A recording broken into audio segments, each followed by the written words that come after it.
Shocking news out of New York this week. The United Nations Security Council just abandoned Israel en masse, unanimously passing an ordinance signaling a ceasefire is required and no linkage to releasing the hostages. The United States could have blocked it, and we didn't.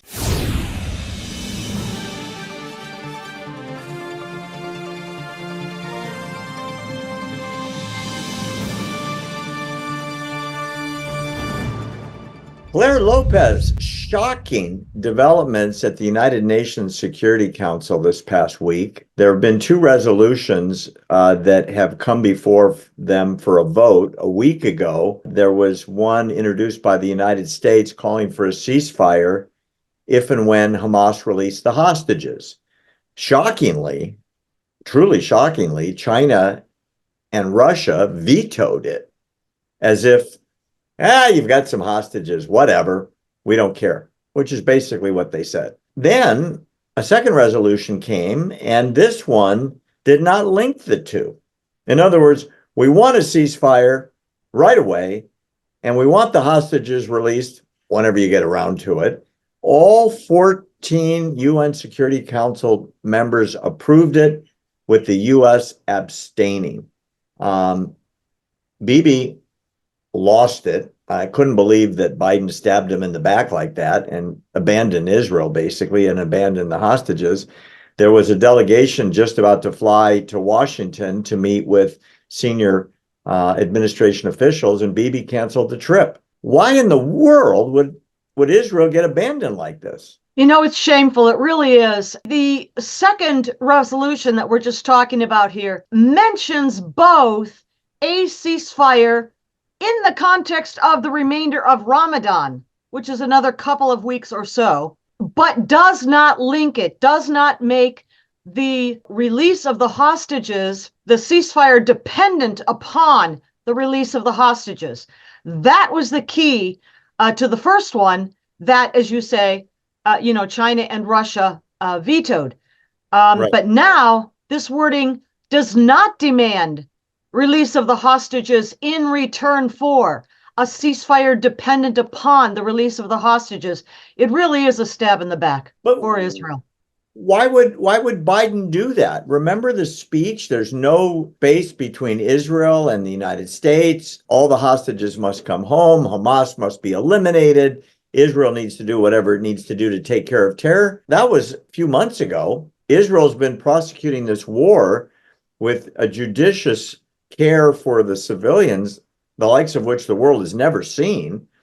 True. And yet Biden gave him the big middle finger. Is he just trying to get the squad to come on board? I mean, is that what this is about? Well, I mean, I think you're onto something there, Barry. And of course, those first expressions from the White House of support for Israel, telling Israel they have to do what they have to do to eliminate the threat from Hamas, that is so last October. And now we're all here in the middle of a presidential election season. And yes, you mentioned Michigan and certain electorate there that President Biden is hoping to win over, whether he can or not, don't know.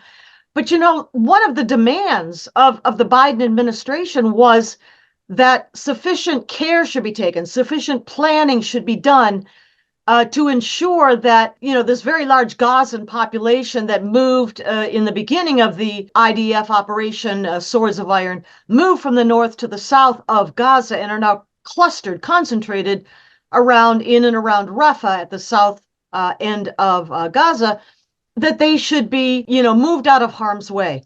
Well, the delegation that was going to come to the United States, yes, Defense Minister Yoav Gallant is here right now in the United States, but the other delegation that was to have come, headed by Ron Dermer, close confidant and advisor for Prime Minister Benjamin Netanyahu, that delegation was coming for the express purpose of discussing the means of protecting those civilian non-combatant Gazans and moving them to, yes, Israel has already prepared an enclave for them to be moved to further north up the Mediterranean coast, where they would be provided humanitarian aid.